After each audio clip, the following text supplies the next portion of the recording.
So this tutorial will go over how to use Zotero Bib when it comes to a website that does not have an author.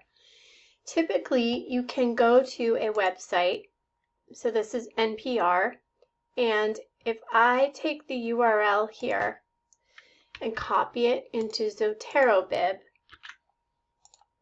what it's going to do, it's going to take all of the components, here's the title, and it will put it into a citation. This is okay, but this is not a perfect citation. What you really need to do is break it into pieces. So that would mean you click on manual entry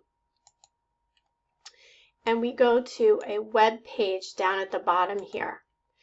And so I'm just going to copy in the title because there is an author for this.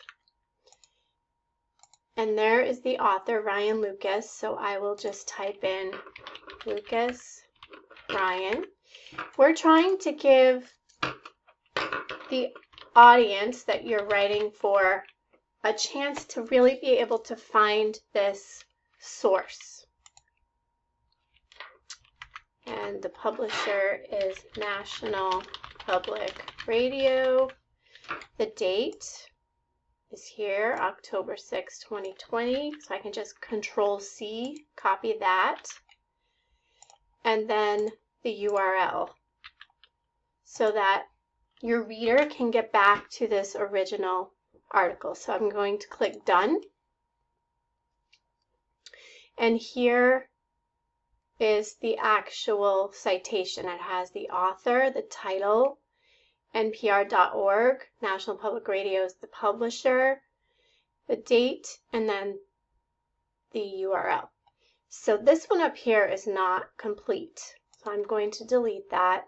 One of the nice things about Zotero Bib is it does put things in multiple alphabetical order for you right away. And then you just copy it to your clipboard and then you can paste it into your Word doc or Google Doc, whatever you're using.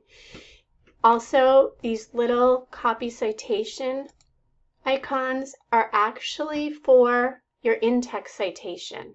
So you can copy that and put it directly into the body of your paper as you quote certain things from the website or an article or whatever. So that is a quick overview.